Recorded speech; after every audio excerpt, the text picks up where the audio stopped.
се обръщам с гръб към бара и докато се обърна вате мани другото, ама те тия питиета ми ги фанаха двойно, защото явно съм бил видимо пиян и вместо да платя примерно 17 лева, съм платил 8,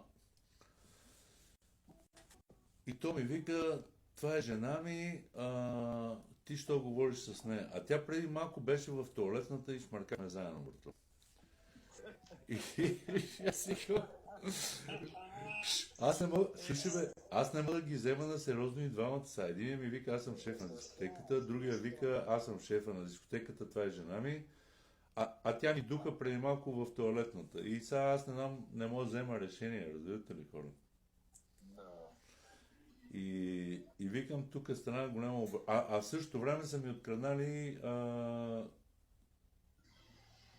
5 шота по 50 грама, само докато се обърна с гръб и вече са изчезнали, бре. Аз съм ги взимал на двойна цена и съм ги взимал да черпа там, като мине някоя курва, да я черпа да е щастлива за новата година, да й тръгне, разбираш ли? Разбира се, естествено, джентълмен, да. И накрая то иска да ме гони, брате, че съм говорил с неговата приятелка. А аз неговата приятелка по принцип не съм вързал за мене. Тя си седи при мене, аз я черпа и си говорим, разбираш. Нито съм вързал, нито нещо съм дърпал или каквото и да било. И той иска да ме гони. Викам, брато, ти тук ми напри 16 грабежа, викам едновременно, първо ми открънахте питиетата, второ ги платих двойно, трето черпим твоята приятелка и четвърто ти искаш да ме гониш. На какво основание ще ама гоните? Вие тук грабежачи или сте чисто? Това все едно съм влезнал в гората, бате, и някакви нинджи ме нападат от всекъде. Да, точно. Това е не точно. Самата истина. Значи отивам в 33. Васко Димитров, не знам дали го познаваш, Тичо Васко, така да му го кажа, първият музикант в България, който звучава почти всичките клубове в България. Менеджер на 33. Неговия син, диджей в Illusion, студентски град. Така. Отивам. Беше зима. Аз съм 7 години тук в Кипър. Значи свалям ги още 2-3 години, преди 10 години. Примерно казвам.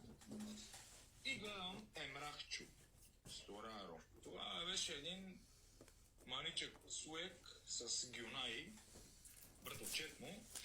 Пред 33 се запознаваме, облечени двамата, костюмчета, готини, трето, пето. Аз тогава работих в Андрус Fashion Studio, костюмите в Paradise Mall София. Аз обличах всичките звезди. Башар, Машар, Антон Хикимян, сите. Както ще е, няма че. И, нали, понеже си от света на мода, се казва. Аз само искам да питам, понеже изброи множество педераси, некой е бал ли си от тия, къде ги изброи?